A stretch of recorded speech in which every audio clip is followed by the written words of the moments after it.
আসসালামু আলাইকুম সুপ্রিয় চাকরি প্রত্যাশী ভাই ও বোনেরা, আজকে আমরা ডাক অধিদপ্তর পদের নাম উপজেলা পোস্ট মাস্টার গণিত সমাধান এই কোশ্চেনগুলো আজকে সমাধান করব। তো আমাদের প্রথম যে কোশ্চেনটা ছিল সেই কোশ্চেনটি হলো 5.6 পৌনঃপুনিক 39 পৌনঃপুনিক। এখানে যদি আমরা এই পৌনঃপুনিক গুলো উঠাই দিতে চাই তাহলে তিনটা পৌনঃপুনিক আছে এখানে, তাহলে তিনটা আমরা 9 নিব নিচে। এখানে প্রকৃতপক্ষে আসলে দুইটা কি, এখানে দুইটা আপাত দৃষ্টিতে দেখা যাচ্ছে যে দুইটা পৌনঃপুনিক আছে, কিন্তু আছে কি তিনটা পৌনঃপুনিক, কারণ শেষেরটা এবং প্রথমটার মধ্যে থাকলেই চলে। আচ্ছা, এখন আমরা এই পুরো সংখ্যাটা লিখবো 5 6 3 9 মাইনাস হলো 5, যেটা পৌনঃপুনিক ছাড়া ছিল সেটাকে আমরা মাইনাস করে দিলাম। এটা বাদ দিয়ে দিলে এখানে হবে 5 6 3 4, নিচে হলো 9 9 9। তো এখানে এই কোশ্চেনটা আছে আমাদের কত, আমাদের খ নাম্বারে। তো এই কোশ্চেনটির অ্যান্সার হলো খ।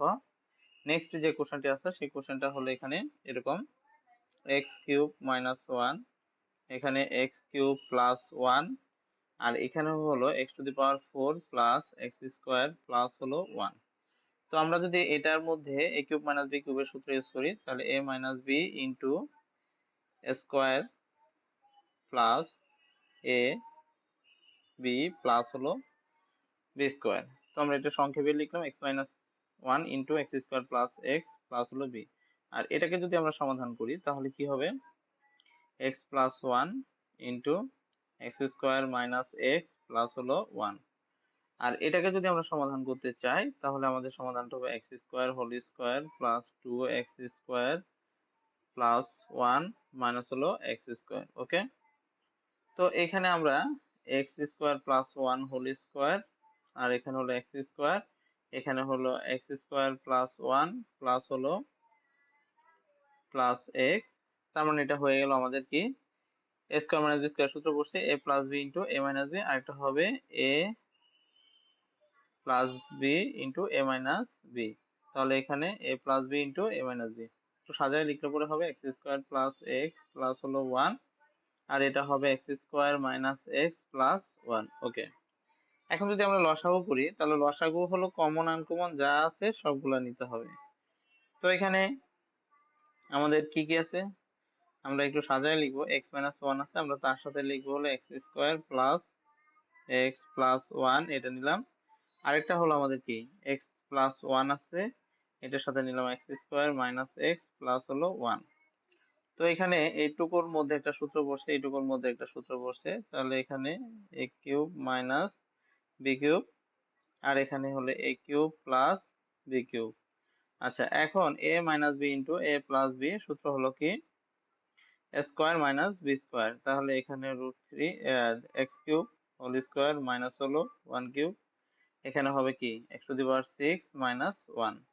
তো আমাদের এই কোশ্চেনটির অ্যান্সার হলো গ নম্বরে আছে x to the power six minus হলো ওয়ান, এই কোশ্চেনের অ্যান্সার।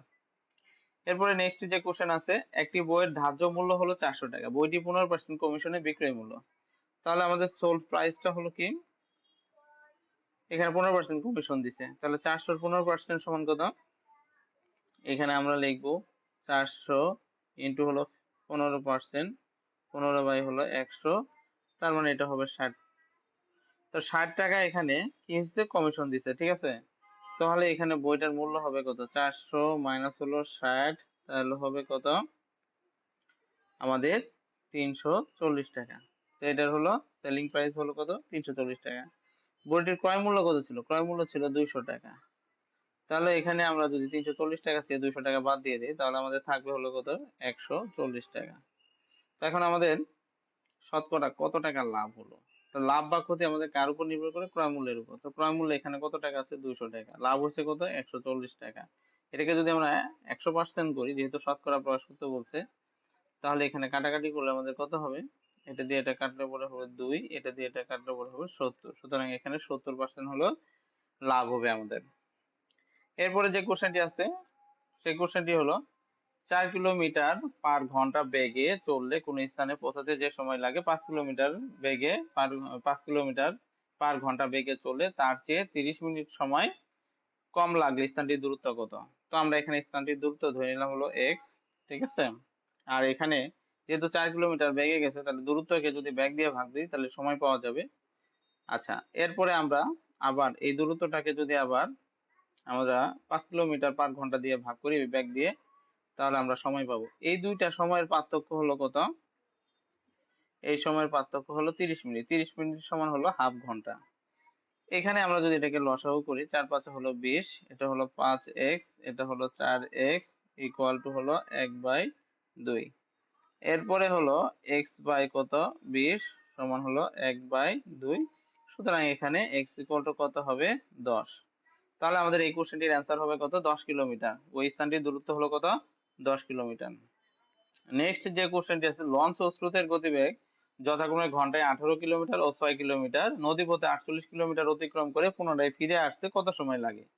তো আমরা জানি স্রোতের অনুকূলে যখন যায় তখন আমাদের নৌকার ব্যাগ বা লঞ্চের ব্যাগ এবং স্রোতের ব্যাগ দুইটা একসাথে কাজ করে। তাহলে এখানে লঞ্চের ব্যাগ হলো কত 18 এবং স্রোতের ব্যাগ হলো 6, তাহলে মোট ব্যাগ হলো আমাদের কত 24। তাহলে আমাদের দূরত্বটা কত 48 কিলোমিটার। 48 কিলোমিটার যদি আমাদের 24 কিলোমিটার/আওয়ারে যায় তাহলে সময় লাগবে হলো কত 2 ঘন্টা। তাহলে স্রোতের অনুকূলে যেতে সময় লাগবে আমাদের 2 ঘন্টা। একইভাবে স্রোতের প্রতিকূলে যখন যাবে তখন এই লঞ্চের ব্যাগ থেকে আমাদের স্রোতের ব্যাগটা বাদ যাবে, তাহলে বাদ গেলে হলো 12। তাহলে আমাদের 48 কিলোমিটার পথ যেতে হবে, তাহলে এখানে কি হবে 12 দিয়ে ভাগ হবে, তাহলে এখানে কত 4। তাহলে আসার সময় আমাদের স্রোতের প্রতিকূলে সময় লাগবে হলো 4 ঘন্টা। তো এখানে এখানে আমরা মোট সময় হলো কত 4 ঘন্টা আর 2 ঘন্টা হলো কত 6 ঘন্টা। তাহলে আমাদের এখানে 6 ঘন্টা সময় লাগলো। তাহলে এখানে অ্যান্সার হবে কত 6 ঘন্টা। নেক্সট যে কোশ্চেনটা আছে সেই কোশ্চেন হলো 60 লিটার মিশ্রণে কেরোসিন ও পেট্রোলের অনুপাত কত? তাহলে 60 লিটারকে আমরা যদি এখানে দুইটা অনুপাত হলো 7 এবং 3, তাহলে 10 মোট অনুপাতের। আর আমাদের এখানে কেরোসিন আছে কত 7, তাহলে এখানে এটা কাটাকাটি করলে 6, 6 7 হলো 42। তাহলে 42 লিটার আছে কি কেরোসিন। তাহলে কেরোসিন 42 লিটার থাকবে, তাহলে ইয়া আছে কত পেট্রোল আছে কত? পেট্রোল আছে হলো 18।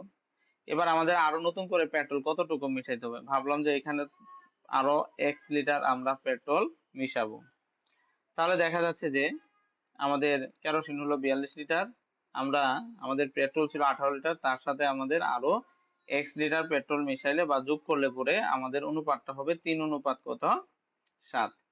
এটাকে যদি আমরা এখন কাটাকাটি করি, ঠিক আছে, তাহলে এখানে দেখা যাচ্ছে আর আর গুণ করলে 3, 18 যোগ হলো কত x ইকুয়াল টু এখানে হবে 42 গুণন হলো 7, 3 দিয়ে ভাগ করলে পরে এখানে 18 যোগ হলো x, এখানে 3 দিয়ে ভাগ করলে 3 ওকে 3, 3 4 12, 14 গুণন হলো 7।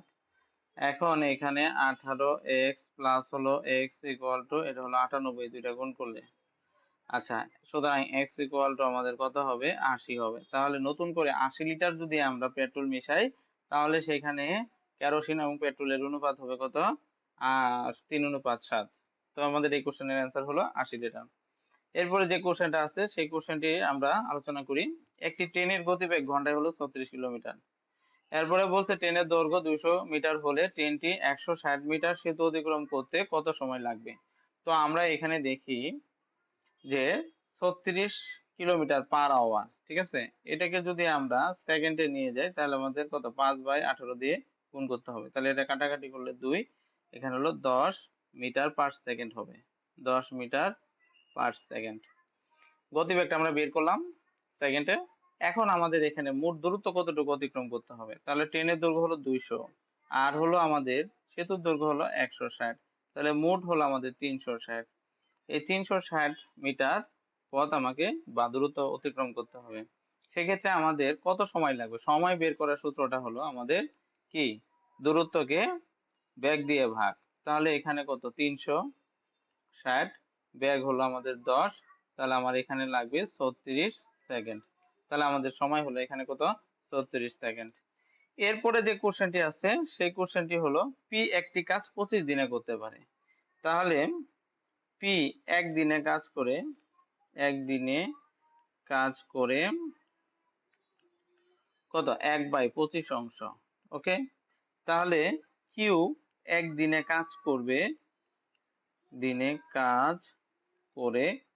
যেহেতু এখানে বলছে 25% বেশি কাজ করে, তাহলে এখানে 1/25 এর 125 বাই হলো 100, এখানে কাটাকাটি করলে পরে আমাদের হবে কত 1/20। তাহলে দেখা যাচ্ছে পি কিউ একদিনে কাজ করে 1/20 অংশ, তাহলে সম্পূর্ণ কাজ করতে তার সময় লাগবে কত 20 দিন। তাহলে অ্যান্সার হবে কত এখানে 20 দিন। এরপরে আমাদের যে কোশ্চেনটি আছে একটা লগারিদমের কোশ্চেন, সেই লগারিদমের কোশ্চেনটি হলো এরকম, লগ 2√5 তার পাওয়ার হলো 400 ইকুয়াল টু হলো এক্স। তো আমরা লগকে সূচকে প্রকাশ করতে পারি 2√5 পাওয়ার হলো এক্স ইকুয়াল টু 400। এখানে দেখা যাচ্ছে যে 2√5 whole to the power x, এখানেও 2√5 বেজ নিলাম, নিয়ে এখানে 4 দিয়ে দিলাম, কারণ এই 2√5 এর উপরে 4 দেওয়া যে কথা আর 400 লেখা একই কথা, উভয় পক্ষে আমাদের ভিত্তি এক, তাহলে আমাদের পাওয়ার গুলা কি হবে সমান, তাহলে এক্স ইকুয়াল টু কত 4, তাহলে এই কোশ্চেনের অ্যান্সার হবে কত 4। নেক্সট যে কোশ্চেনটা আছে এখানে ধারের পরবর্তী পদ কত হবে, তাহলে এখানে 8, তারপরে আছে 11, তারপরে আছে 17, তারপরে আছে 29, তারপরে আছে 53। তাহলে এখানে দেখা যাচ্ছে যে এখান থেকে এখানের পার্থক্য হলো কত 3, তারপরে পার্থক্য হলো 6, তারপরে পার্থক্য হলো কত 12, তারপরে পার্থক্য হলো 24, এরপরের পার্থক্যটা কত হবে 48। এখন যদি আমরা এই দুইটা যোগ করি তাহলে এখানে 53 প্লাস হলো 48 যোগ করলে পরে হবে 101। তাহলে আমাদের এই কোশ্চেনটির অ্যান্সার হলো 101। নেক্সট যে কোশ্চেনটি আছে 6টি ক্রমিক বিজোড় সংখ্যার যোগফল সবচেয়ে বড় সংখ্যাটি দ্বিগুণের চেয়ে 38 বেশি, সংখ্যাগুলির যোগফল কত হবে। তাহলে ক্রমিক বিজোড় সংখ্যাগুলো হলো x-4 নিলাম, x-2 নিলাম, x নিলাম, তারপরে এখানে x+2 নিলাম, x+4, x+6, এই হলো 6টা সংখ্যা নিলাম। এগুলা যদি আমরা যোগ করি তাহলে এখানে 6টা x 6x, আর এগুলা দেখো এখানে এটার সাথে এটা যদি কাটি এটার সাথে এটা কাটো তাহলে এখানে +6 থাকবে, তার মানে এগুলার সমষ্টি হলো 6x + 6। এখন বলছে এগুলার যোগফল, তো যোগফল এখানে 6x + 6 সমান সংখ্যাটির সবচেয়ে বড় সংখ্যাটি, সবচেয়ে বড় এখানে হলো কত x+6 মানে এই সংখ্যাটা, তাহলে এখানে x+6 এটার দ্বিগুণ, তো দ্বিগুণ হলে কত 2 হবে, এর চেয়েও কত বেশি হবে আমাদের 38, তাহলে এখানে 6x প্লাস হলো 6, এখানে 2x, এখানে হলো 12, এটা হলো কত 38। এখন এখানে হবে কত এই 2x এর পাশে নিয়ে আসলে পরে কত 6x মাইনাস 2x, আর এখানে হবে কত 50, 50 থেকে আমাদের 6 বাদ যাবে, এখানে হলো 4x ইকুয়াল টু হলো 44, সুতরাং x ইকুয়াল টু কত 11। এখন x ইকুয়াল টু 11 আমাদের বলছে সংখ্যাগুলির যোগফল কত হবে, তাহলে এখানে সংখ্যাগুলোর যোগফল হলো কত 6x + 6, এখানে আমরা যদি এখানে 6 এর x এর ভ্যালু বসাই দিই তাহলে 6 11 63 প্লাস হলো কত 6 সমান হলো কত 72, এখানে 72 হবে এই কোশ্চেনের অ্যান্সার, এই ঘ নাম্বারটা। তার পরবর্তী যে কোশ্চেনটা আছে সেই কোশ্চেনটা হলো রহিম ও করিম রহিম ও করিমের বিনিয়োগের অনুপাত হলো 3:2। যদি মোট মুনাফার 5% দাতব্য সংস্থার দেওয়ার পর রহিম 855 টাকা মুনাফা পেল, মোট কত টাকা মুনাফা পেয়েছিল। তাহলে 5% সমান, আমরা 5% কোথায় দিয়ে দিচ্ছি দাতব্য সংস্থায়, তাহলে আছে কত 95%, তাহলে 95% সমান হলো কত আমাদের 855। তাহলে আমাদের 1% সমান কত কম, তাহলে এখানে 855 ভাগ হলো কত 95। এরপরে হলো আমাদের 100% বের করতে হবে, তাহলে 100% সমান কত, 100% সমান হলো 855 ইন্টু হলো 100 বাই হলো 95, এটা কাটা, এখানে হবে 9, 9 সাথে 100 গুণ করলে হবে 900 টাকা। তার মানে এখানে রহিম মুনাফা পেয়েছিল হলো 900 টাকা, তাহলে রহিমের বিনিয়োগটা আমরা ধরে নিলাম কত 3x, এই 3x সমান হলো কত 900 টাকা, তাহলে x সমান কত হবে, x সমান হলো কত 300 টাকা।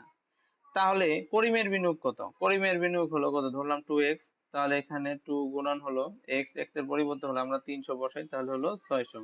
আমাদের এখানে বলছে যে মোট মুনাফা কত পেয়েছিল, তো এখানে রহিমের মুনাফা হলো কত 900 টাকা, আর করিমের মুনাফা হলো কত 600 টাকা, তাহলে মোট মুনাফা হলো কত 1500 টাকা, তাহলে এখানে অ্যান্সার হবে 1500 টাকা।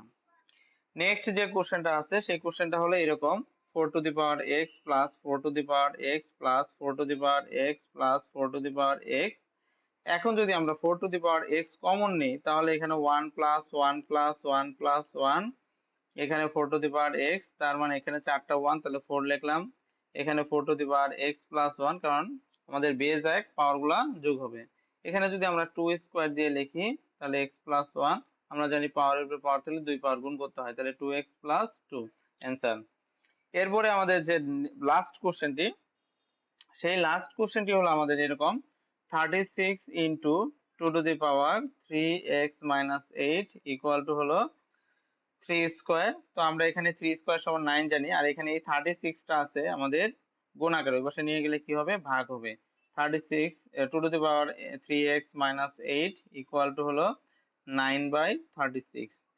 এখানে আমরা 2 two the power 3x minus 8 লিখলাম, আর এখানে 1 বাই কত হবে, 4। এরপরে আমরা এখানে লিখলাম 2 two the power 3x minus 8, আর এখানে 1/4 মানে কত, 2 স্কোয়ার। এখানে আমরা 2 two the power 3x minus 8, এখানে 2 টু দি পাওয়ার মাইনাস 2, উভয় পক্ষে বেজ এক, তাহলে পাওয়ার গুলা সমান হবে, তাহলে 3x মাইনাস 8 ইকুয়াল টু হলো -2। এরপরে আমাদের যে কোশ্চেনটা এখানে হলো 3x ইকুয়াল টু -2 প্লাস 8, এখানে হবে 3x ইকুয়াল টু হলো 6, সুতরাং x ইকুয়াল টু হলো 2। x ইকুয়াল টু 2 হলো এই কোশ্চেনের অ্যান্সার। সুতরাং চাকরি প্রত্যাশী ভাইয়েরা, বোনেরা, আপনারা এই কোশ্চেনগুলো সলভ করেন এবং আরো বেশি বেশি করে প্র্যাকটিস করেন, দেখবেন যে ইনশাআল্লাহ সফলতা আসবে, গণিতের ভীতি দূর হবে। আসসালামু আলাইকুম।